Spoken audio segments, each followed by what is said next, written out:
Lecture जहाँ पर हमने स्टॉप किया था वो था, हम पढ़ रहे थे टोपोलॉजीज और हमने लैन कॉन्फ़िगरेशंस लास्ट लेक्चर में हमने उसकी स्टडी की थी। आज का लेक्चर जहाँ से आज का टॉपिक जहाँ से हमने सीसीएन भी कहते हैं कंप्यूटर, इसको सब्जेक्ट को कंप्यूटर कम्युनिकेशन नेटवर्क भी बोला जाता है। इस सब्जेक्ट को डाटा कम्युनिकेशन नेटवर्क भी बोला जाता है। तो कोड इसका CS601 है, मैंने हर वीडियो में मेंशन आउट किया हुआ है। तो इससे आपको कोई परेशानी अगर आप सर्च आउट भी लेक्चर सर्च आउट भी करें तो इजीली आपको मिल जाएगा। चलें, नेक्स्ट जो हमारा टॉपिक है वो है कैटेगरीज ऑफ नेटवर्क। अब ये कैटेगरीज ऑफ नेटवर्क की 3 नेटवर्क की टाइप्स कैटेगरीज में हमने डिवाइड किया गया, जो कि सबसे पहला है लैन, फिर है वैन, फिर है मैन, जिसको हम लोकल एरिया नेटवर्क कहते हैं लैन को, वाइड एरिया नेटवर्क कहते हैं हम वैन को, और मेट्रोपॉलिटन एरिया नेटवर्क कहते हैं हम मैन को। अब वन बाय वन इसको डिस्कस करते हैं कि इनका क्या क्राइटेरिया। यहाँ पर डिटेल फॉर्म किसी की नहीं लिखी हुई, वो मैं आपको साथ साथ बोलूँगा, आपने सिर्फ नोट डाउन करना है, बाद में जितना भी आप उसको कवर कर सकें। बेसिकली सबसे पहले समझें कि लैन होता क्या है। LAN is a most common type of computer network. ये कंप्यूटर नेटवर्क का बहुत इम्पोर्टेंट टाइप है, मोस्ट इम्पोर्टेंट टाइप है। और ये कवर क्या करता है, स्मॉल एरिया कवर करता है। मैं जो जो पॉइंट्स बता रहा हूँ उसको ज़रा गौर से सुनिएगा, फिर इनको तीनों का हम वेरीफाई करेंगे। अक्सर हमें लैन, वैन और मैन का अंदाज़ा नहीं होता, तो हमें पता ज़रूर है लेकिन कहाँ इसकी इम्प्लीमेंटेशंस होती हैं, कहाँ पर यूज़ हो रहा होता है और इसकी बेसिक डेफिनेशंस क्या हैं हमें नहीं मालूम। तो लैन के बारे में जो बता रहा हूँ वो ये है कि common type of computer network है और ये कवर करता है स्मॉल एरिया को। ओके, नेक्स्ट ये आम तौर पर क्या करता है, ये आपके जो दूसरे कंप्यूटर्स होते हैं, ये डिवाइसेस होती हैं, उनको आपस में कनेक्ट करता है। कौन से कंप्यूटर, जो विद इन अ ऑफिस हों या विद इन अ बिल्डिंग्स हों या with in a group of adjacent building हो, यानी कि साथ साथ जुड़े बिल्डिंग में जितने भी आपके एरिया आप डिफाइन कर लेते हैं। और स्मॉल एरिया, बेसिकली हमने रहना स्मॉल एरिया में ही है।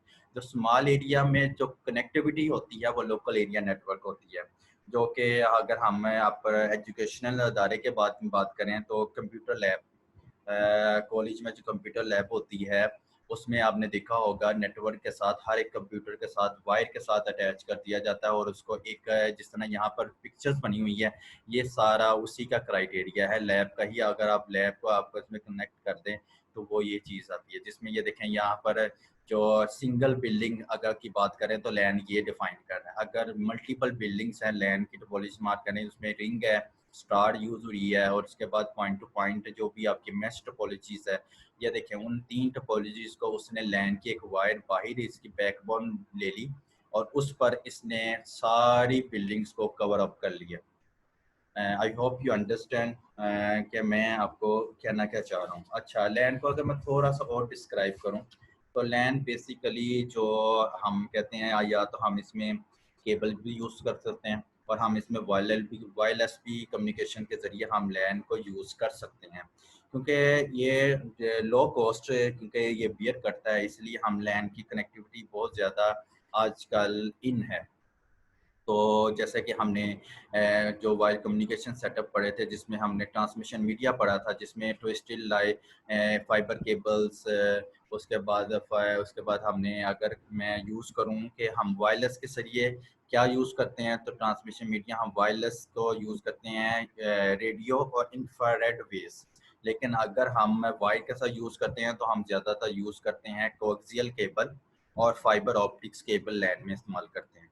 दोनों तरीक़ों से इस्तेमाल हो सकता है। अब ये ना सोच, केबल के ज़रिए भी इस्तेमाल होती है लैन और वायरलेस कम्युनिकेशन भी होती है, लेकिन वायरलेस कम्युनिकेशन में एक रिस्ट्रिक्शंस होती है कि वो कुछ एरिया तक ठीक रहता है, उससे ज़्यादा करेंगे तो आपकी एक्सेस स्लो हो जाएगी। तो एडवांटेजेस यही है वायरलेस का नेटवर्क का, कि सेटअप करना ईजी हो जाता है और इसकी कॉन्फ़िगरेशन करनी आसान हो जाती है और मेंटेन करना भी आसान हो जाता है। और अगर इसकी मैं लिमिटेशंस बताऊँ, डिसएडवांटेज बताऊँ, कि क्योंकि वायरलेस की बात कर रहा हूँ मैं, वायरलेस लैन में जिस तरह इसका डाटा बढ़ता चला जाएगा तो इसकी जो ट्रांसमिशन रेट है वो स्लो होती जाएगी। दूसरी वजह ये है कि लिमिटेड, मैं जो आपको पहले ही बता चुका हूँ कि लिमिटेड डिस्टेंस के लिए ये कम्युनिकेशन डिवाइस में बेस्ट है, लेकिन अगर लिमिटेड से ज़्यादा डिस्टेंस ज़्यादा हो जाए तो ये फ्लॉप हो जाता है ये आइडिया। ठीक हो गया। अब नेक्स्ट है आपका लोकल एरिया नेटवर्क के बाद वाइड एरिया नेटवर्क। जैसा कि आपको पिक्चर से ही नज़र आ रहा है, वाइड एरिया नेटवर्क जो आपको मेंशन आउट है, वो आपका कंसेप्ट इस तरह है कि आपने वाइड एरिया नेटवर्क में आपने देखा होगा कि ऑल ओवर द वर्ल्ड ये ब्रॉड वाइड जो आप कंसेप्ट लेते हैं उसमें आप वैन का कंसेप्ट लेते हैं। वाइड एरिया नेटवर्क ये कवर करता है लार्ज एरिया को। ठीक हो गया। ये इसमें होता है कि it connects computer and other devices in different cities and countries. इसमें डिफरेंट सिटीज़ भी आ सकती हैं, इसमें डिफरेंट कंट्रीज भी इन्वॉल्व हो सकती हैं। तो आप यहाँ पर देख लें कि ये तो आपको एक ये लॉजिकल डेटाबेस के जरिए लॉजिकल नेटवर्क आपको दिखाया गया है, लेकिन अगर आपको रियल लाइफ में उसने डाटा दिखा के डिवाइसेस लगा के उनको आपस में कंट्री वाइज उसने कनेक्ट किया हुआ है, ये सिटी वाइज कनेक्ट कर लिया, ये कंट्री वाइज कनेक्ट कर लिया, तो ये दोनों तरीके से वैन बहुत अच्छे तरीके से और इजीबल यूज़ हो सकता है। जैसे कि मैंने अभी बताया कि वैन जो लार्ज एरिया पर यूज़ किया जाता है, कवर करता है, और ये जो कंप्यूटर्स और दूसरी डिवाइसेस हैं उनको डिफरेंट सिटीज़ और कंट्री के साथ इनका इसका बेसिकली काम ये होता है कि कंट्री सिटीज़ में जितने भी नेटवर्क इस्तेमाल और उसका आपस में कनेक्टिविटी करता है। अच्छा, वैन जो आम तौर पर सेवरल इसमें बहुत सारी लैन्स इन्वॉल्व होती हैं। वैन में भी लैन्स इन्वॉल्व होती हैं, ये मुश्तमिल लैन्स पर ही होता है। जो कंप्यूटर हमारे वैन होते हैं वो जैसे कि अगर मैं इसकी एग्जांपल को, जो हमारी टेलीफोन लाइंस हैं जितनी भी, वो वैन है। ठीक है। तो इंटरनेट भी हमारी वैन की ही एग्जांपल है। तो क्योंकि ये वैन जो है हाई स्पीड टेलीफोन लाइंस और माइक्रोवेव और सैटेलाइट लिंक्स, ये वहाँ पर जो कंसेप्ट इस्तेमाल किया जाता है वहाँ पर वैन का कंसेप्ट ही इस्तेमाल किया जाता है। अच्छा, नेक्स्ट जो हमारे पास इसका थर्ड है जिसको मैन कहा जाता है, और मैन में आपको मेट्रोपॉलिटन एरिया नेटवर्क कवर होता है, जिसमें आपको रिंग नज़र आ रहा होगा, आपको स्टार नज़र आ रही होगी, आपको मैश नज़र आ रही होगी। ये पब्लिक सिटी नेटवर्क के ज़रिए सारे इंटरकनेक्ट हैं। अच्छा, मैन होता क्या है? ये वो टाइप का नेटवर्क है जो कि आपके सिटी के एरिया को कवर कर रहा होता है, यानी कि सिटी के एरिया को। लैन और मैन को मिक्स अप ना कीजिएगा। लैन बेसिकली कनेक्टिविटी शो करता है, केबल और विदाउट केबल और स्मॉल एरिया, लेकिन metropolitan is the higher than the LAN but lower than the वैन। ये मिड में आता है, लैन के बाद फिर मैन आता है, मैन के बाद फिर वैन आता है। ठीक है। तो उस से हिसाब से इसकी कन्फिगरेशंस हैं। तो अगर मैं बताऊं कि जैसे कि मैं अभी बता रहा था, मैन जो है वो टाइप ऑफ द नेटवर्क है जो कि सिटी के एरिया को कवर करता है। मैन जैसे कि मैंने आपको बताया कि लार्जर देन वैन है, लेकिन स्मॉलर देन वैन है। ठीक है। और बेसिकली ये इसका भी काम यही होता है कि दो या दो से ज़्यादा जो लैन्स होती हैं ना, लैन लोकल एरिया नेटवर्क, इनको आपस में कनेक्ट करवाता है। वो चाहे तो वो एक सिटी में हो, चाहे वो एक कस्बे में हो। ये बेसिकली उन दो या दो से ज़्यादा लैंड्स को आपस में इंटरकनेक्ट करता है विद इन सिटी और टाउन। केबल्स टी इसकी जो एग्जांपल है, उसकी एग्जांपल है टीवी नेटवर्क। मैन की जो एग्जांपल है, TV network in a city is an example of man. तो ये था लैन, वैन और मैन का difference. I hope you understand. Next है आपके पास इंटर नेटवर्क। इंटर नेटवर्क का मतलब ये होता है जब वहाँ पर लैन, वैन और मैन सारे आपस में इंटरकनेक्ट हों। और देखें जहाँ पर जिसमें जिस जिस हिस्से में जुड़े हैं, मैन के साथ मैंने आपको यही बोला कि दो या दो से ज़्यादा लैंस आपस में कनेक्टेड होती हैं मैन के साथ। ठीक है। और वैन के साथ भी ये देखें सारे लैंस वाले कनेक्टेड हैं। रिपीटर्स, ये आर जो है ये रिपीटर्स हैं, जो कि जब जहाँ पर इसका भी वही काम होता है कि जब आप डाटा सेंड कर लेते हैं, कहीं प्लेस कर देते हैं, तो इसका काम ये होता है कि वहाँ पर फ्लैग लगा देना, वहाँ पर रिपीटर लगा देना, कि वहाँ पर बता देता है कि सिग्नल को कैचअप करने के लिए रिपीटर इस्तेमाल किए जाते हैं। बेसिकली जो रिपीटर्स का काम होता है वो ये होता है कि आपके पास जितनी भी डिजास्टर्स में आपने चीज़ें चीज़ की हुई हैं, जैसे कि इसका काम ये होता है कि सिग्नल को बूस्ट कर देना, आपका सिग्नल जो रास्ते में किसी किस्म का लैग ना आए। बेसिकली इसका काम यही होता है कि अपने सिग्नल्स को बूस्ट अप कर देना इनफ है रिपीटर्स का काम। ये मैं सेपरेट भी आपको बता दूंगा। उसके बाद हमारा जो मेन टॉपिक है वो है OSI मॉडल, जिसको आप ओपन सिस्टम इंटरकनेक्शन मॉडल भी कहते हैं। इसका जो स्टैंड फॉर है उसको कहते हैं ओपन सिस्टम इंटरकनेक्शन मॉडल। अच्छा, इसमें ये बेसिकली ये मॉडल होता है कि a layered framework for the design of a network system that allows communication across all types of computer systems regardless of their underlying architecture। अच्छा, ये नहीं डिसाइड होता था कि आप प्रोटोकॉल कौन कौन सा इस्तेमाल कर रहे हैं और आपने किस किस वेरिएशन से गुजर कर आपने अपनी कम्युनिकेशंस करनी होती है।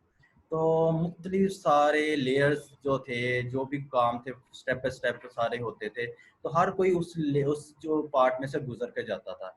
तो यहाँ पर ऐसा हुआ कि स्टैंडर्डाइज ISO ने एक स्टैंडर्डाइज्ड मॉडल बना दिया जिसमें 7 लेयर्स डिस्क्राइब कर दी और कहा गया कि कोई भी नेटवर्क से रिलेटेड बात होगी या आपकी कम्युनिकेशन का क्राइटेरिया फॉल करेगा तो वो इन 6-7 लेयर्स में से होकर गुजरे के जाएगा। यानी कि आपको कोई मालूमात हासिल करनी है और आपको उसके रिजल्ट हासिल होने तक जो 7 लेयर्स इंक्लूड होती हैं उसको OSI मॉडल में डिस्क्राइब कर दिया गया है। वन बाय वन इसका डिस्कस करते हैं।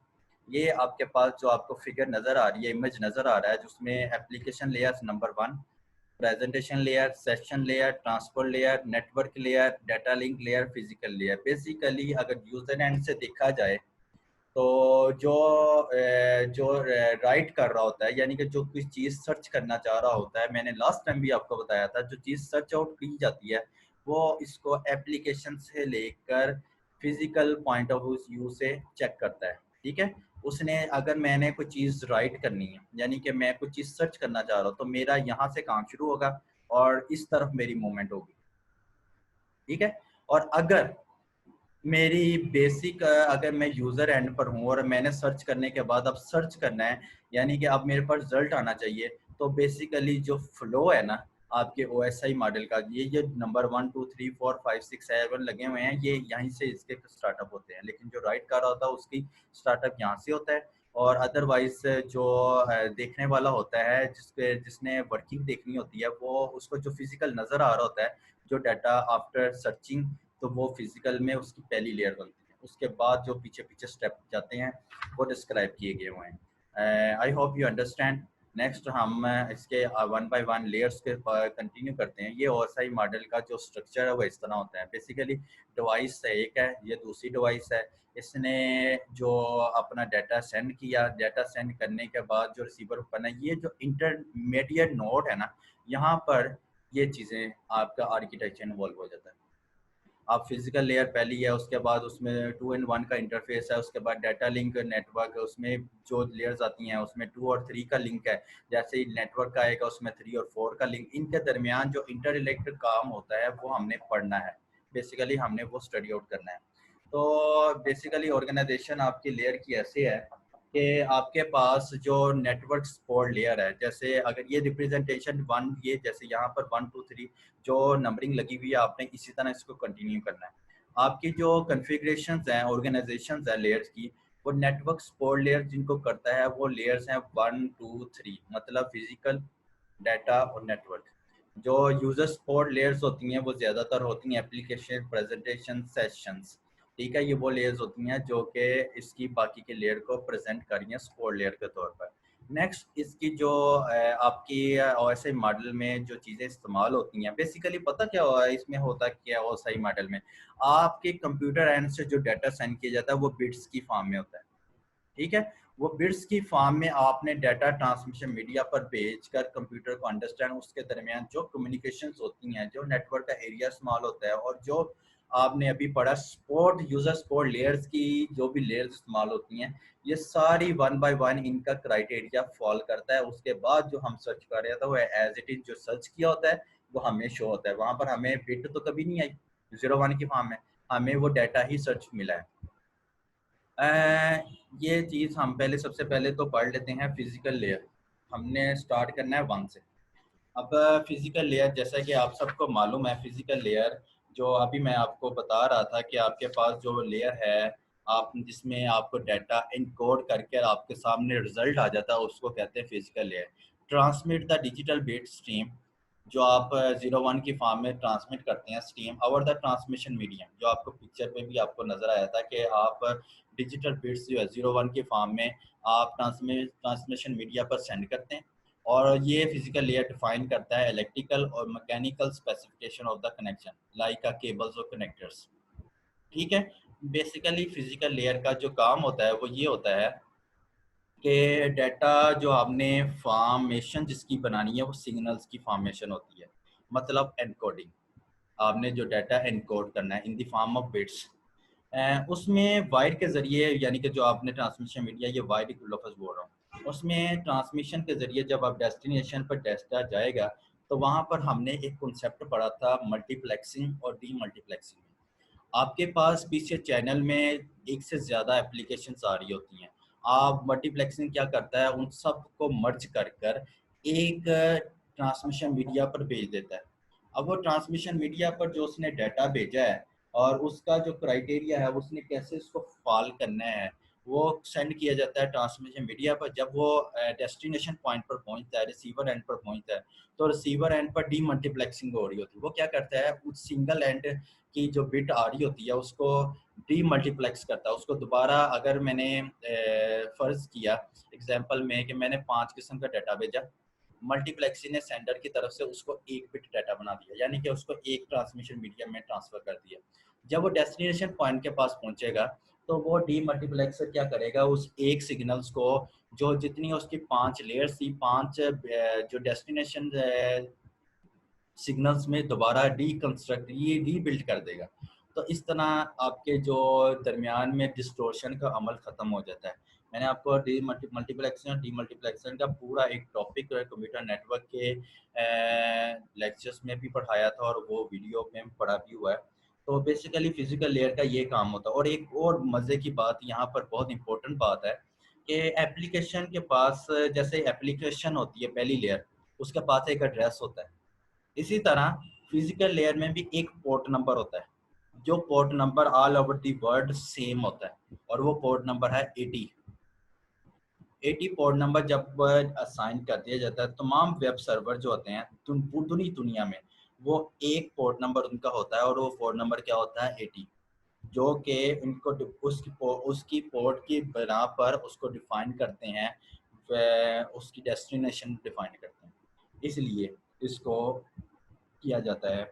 अच्छा, जैसे कि हमें इस फिजिकल लेयर में आईपी एड्रेस जो मशीन रीच तक पहुंचा जाता है, आईपी एड्रेस किस लिए लिए जाते हैं कि हमारे पास अगर हमने मशीन की तरफ या कंप्यूटर की तरफ पहुंचना हो तो हम आईपी एड्रेस लेते हैं, ऐसे ही करते हैं। लेकिन जो पोर्ट नंबर होती है ना, उसकी खास खासियत ये होती है कि वो एप्लीकेशन प्लस सर्विसेज तक पहुंचने के लिए हम पोर्ट नंबर इस्तेमाल करते हैं। कि ये था फिजिकल लेयर। आई होप कि फिजिकल लेयर में आपको सब कुछ पता लग गया होगा। ये जो वो बातें हैं जो मैंने अभी की कि physical characteristic of interface and media representation, हम इसमें इनकोडिंग किसमें बिट की फॉर्म में करते हैं। हमारा जो डाटा रेट है वो ट्रांसमिशन रेट है, जिस पर हमने ट्रांसमिशन मीडिया इस्तेमाल करना है, जिस पर हमने डाटा अपना बिट की फॉर्म में सेंड करना है। और सिंक्रोनाइजेशन ऑफ द बिट, यानी कि तरतीबी के साथ जो भी डाटा जिस फॉर्म में भेजा गया है, मल्टीप्लेक्सिंग और डीमल्टीप्लेक्सिंग, इसमें सिंक्रोनाइजेशन ऑफ बिट्स में इन्वॉल्व हो जाता है। अच्छा, फिजिकल लेयर की जो फंक्शंस है कि लाइन कॉन्फ़िगरेशन, फिजिकल टोपोलॉजीज और ट्रांसमिशन मीडिया मोड, ये वो बातें हैं जो आपको मैंने अभी कुछ देर पहले सारी लाइन कॉन्फ़िगरेशन, फिजिकल टोपोलॉजी, यानी कि फिजिकल लेयर तो फिजिकल टोपोलॉजी डाटा रेट की ही बात करेंगे, ट्रांसमिशन मोड इसमें इस्तेमाल होता है। डाटा लिंक लेयर नेक्स्ट, इससे जो सेकंड लेयर है, नीचे से स्टार्ट हो रहे हैं, अभी हम नेटवर्क लेयर में पढ़ रहे हैं, तो उसमें डाटा लिंक लेयर का काम क्या होता है। डाटा लिंक लेयर रिस्पॉन्सिबल होता है node to node delivery, computer to computer delivery जो है, ये makes physical layer errors free to the upper layers. इसकी जो लेयर्स में ट्रांसमिशन, अब ये यहाँ पर आपको नज़र आ, फिजिकल लेयर में बिट आगे ट्रांसफ़र हो चुकी है डाटा लिंक लेयर में।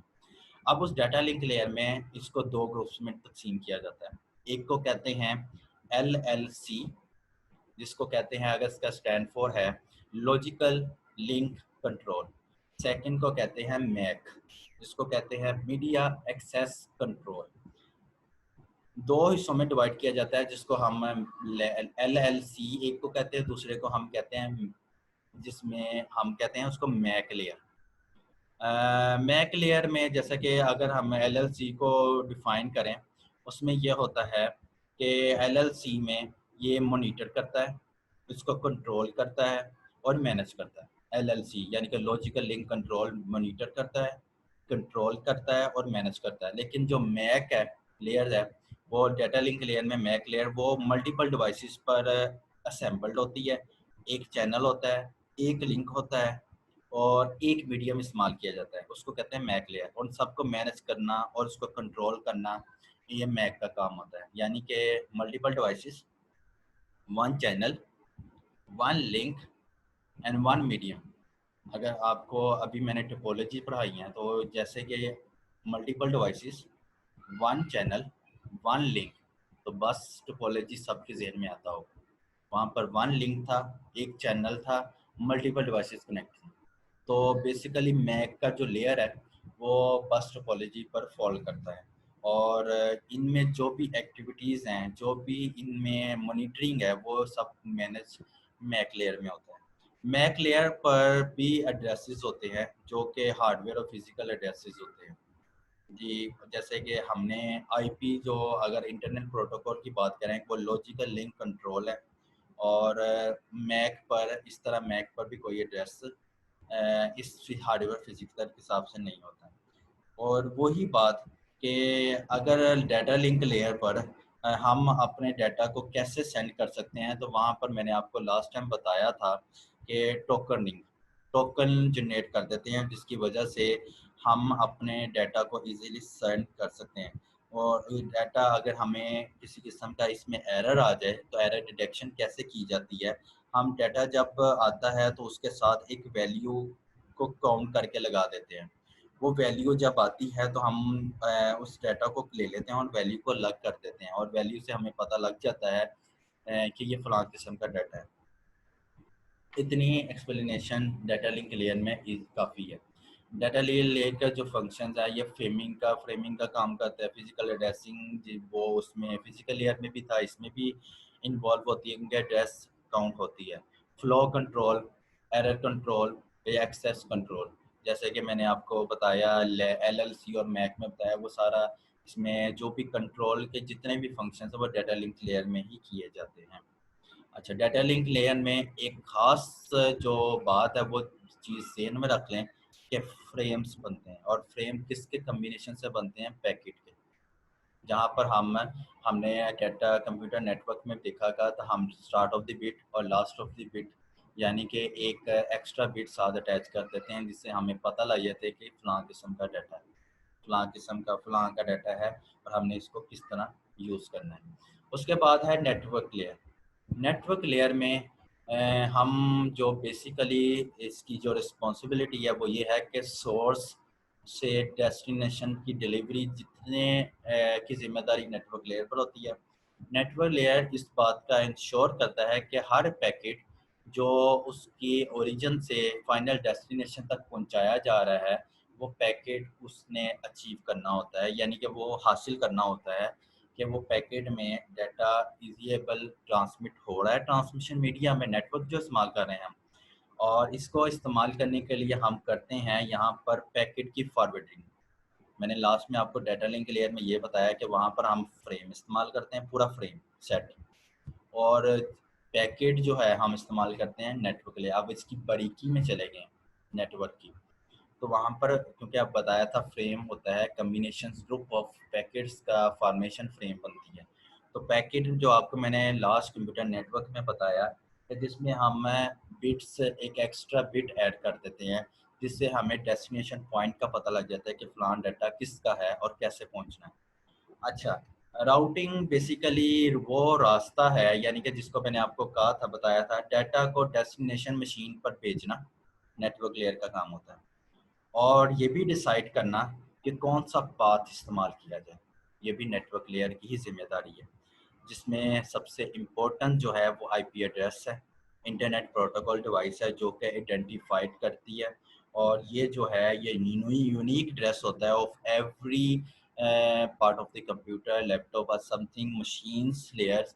तो इसमें ये इसका जो एड्रेस होता है वो बहुत यूनिक होता है, जो कि दूसरों से डिफरेंस क्रिएट करता है। ठीक हो गया। राउटर जो है वो एक ऐसी डिवाइस है, जैसे कि मैंने आपको बताया कि वो राउटिंग से निकला होता है और इसका काम क्या होता है, सिग्नल को बूस्ट अप करना होता है। बेसिकली आईपी के जो दो पार्ट होते हैं, आईपी के दो पार्ट होते हैं, पहले एक को कहते हैं होस्ट और दूसरे को कहते हैं नेटवर्क। मिसाल के तौर पर अगर मैं एग्जांपल हूँ यूनिवर्सिटी की, एग्रीकल्चर यूनिवर्सिटी या जीसी यूनिवर्सिटी। अब जो एग्रीकल्चर यूनिवर्सिटी की ब्रांचेज हैं, बेसिकली बात सुनिएगा मैं कहना क्या चाह रहा हूँ। ब्रांचेज है यहाँ पर इस्लाम, आप जीसी की देख लें, लाहौर भी है, फैसलाबाद भी है, इस्लामाबाद, ये यहाँ जहाँ जहाँ इसकी ब्रांचेज हों, तो वो जो ब्रांचेज हैं जिस सिटी में है वो होस्ट होती हैं। नेटवर्क होता है कि आपकी जिस यूनिवर्सिटी का नाम वो आपका नेटवर्क कहलाता है। इस तरह आपकी राउटिंग के एक नेटवर्क लेयर में फंक्शन सारे डिफाइन होते हैं और राउटर के पास तीन किस्म के एड्रेसेस जो होते हैं वो क्या होते हैं। आईपी जो बेसिकली करता है लॉजिकल एड्रेसिंग करता है और राउटिंग करता है, जो कि मैं ऑलरेडी आपको बता चुका हूँ। राउटिंग और पैकेट और लॉजिकल एड्रेसिंग क्या होते हैं, पैकेट फॉरवर्डिंग होती हैं, वो आपको बता चुका हूँ। अच्छा, इसमें एक चीज़ है, आईपी दो तरह के होते हैं, एक होते हैं डायनेमिक और एक होते हैं स्टैटिक। जो हम खुद आईपी जनरेट करते हैं वो उसको कहा जाता है स्टैटिक, लेकिन जो हमें डायनेमिक दिए जाते हैं होस्ट कॉन्फ़िगरेशन प्रोटोकॉल की तरफ से मिलते हैं, वो हमारे पास उसका जो क्राइटेरिया होता है वो होता है डायनामिक, यानी कि चेंजेबल। नेक्स्ट लेयर जो हमारे पास है वो है ट्रांसपोर्ट लेयर।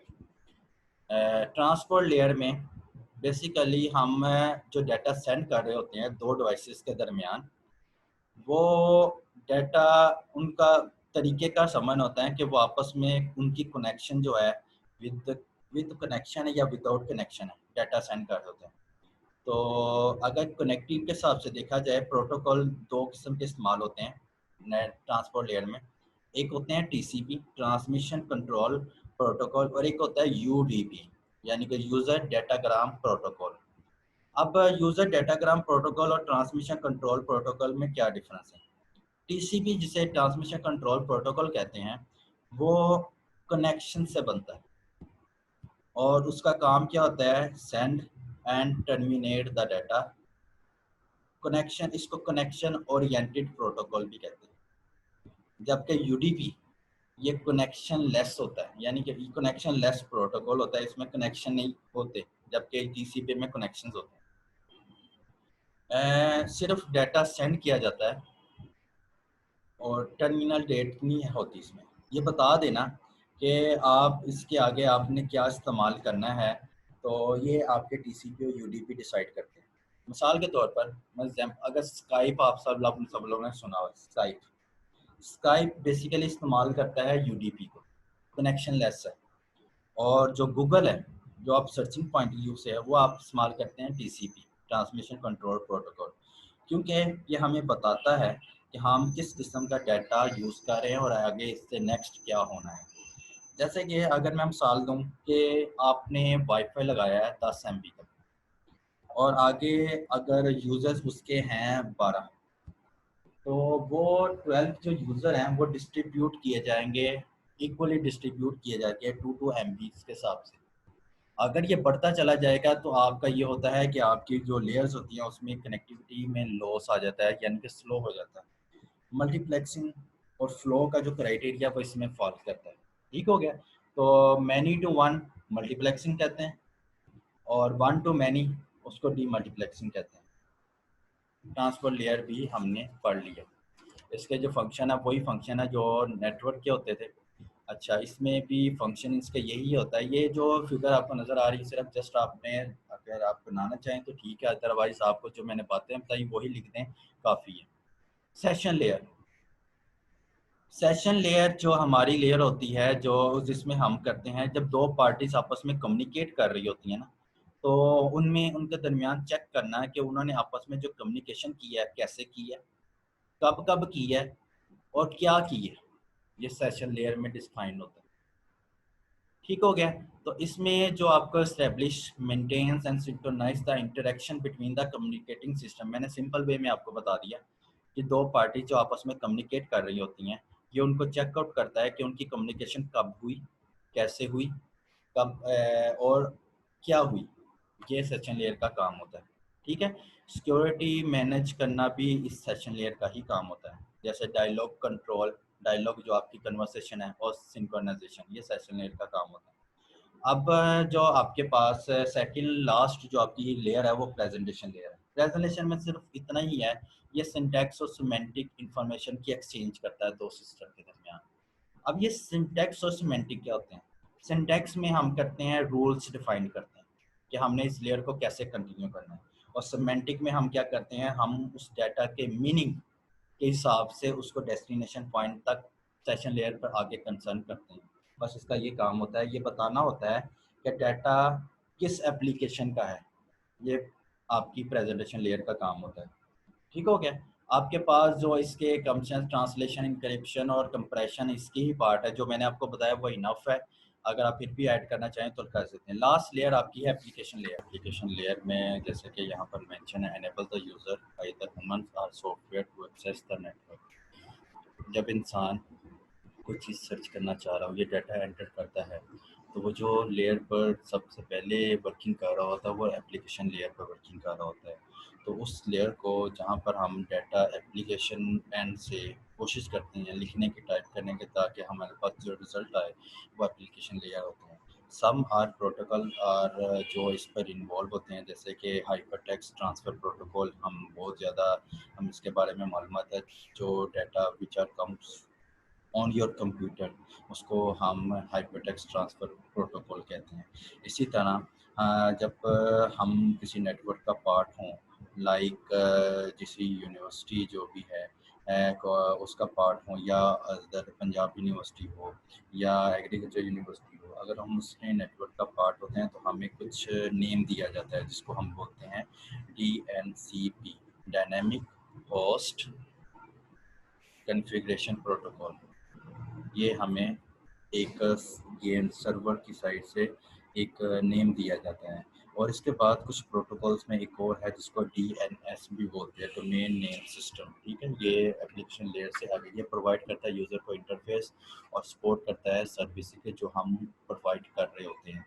तो मोड फाइल एक्सेस इसके हाथ में होता है, शेयर डाटाबेस मैनेजमेंट ये होता है। इसकी जो एप्लीकेशन देखें, जैसे कि आपको इमेज में भी नज़र आ रहा है कि यूज़र जो है डायरेक्ट एक्सेस करने की कोशिश कर रहा होता है through out the presentation layer तक। तो बेसिकली जो आपकी वेबसाइट का नेम का जो एड्रेस के ऊपर जो मैप करवा देता है, कौन करवाता है? वो DNS, डोमेन नेम सिस्टम जो होता है, आपके नेम को वेबसाइट पर एड्रेस करवा देना, उसको कहते हैं DNS। और एक वर्ड प्रोटोकॉल इस्तेमाल किया जाता है जिसको कहते हैं SMPT, सॉरी SMTP, इसको अगर स्टैंड फॉर इसका ये है, सिंपल मेल ट्रांसफ़र प्रोटोकॉल। ये किस लिए इस्तेमाल किया जाता है? ये ईमेल्स को सेंड करने के लिए इस्तेमाल किया जाता है। इसके आगे एक और प्रोटोकॉल है जिसको बोलते हैं POP3, पोस्ट ऑफिस प्रोटोकॉल। ठीक है, इसी तरह के साथ फाइल ट्रांसफ़र प्रोटोकॉल भी इस्तेमाल किया जाता है, या FTP जिसको कहते हैं, जिसमें से आपके वो इस्तेमाल इसलिए किया जाता है कि आपको प्रोटोकॉल से फ़ाइल को डाउनलोड करना हो तो आप FTP यूज़ करते हैं।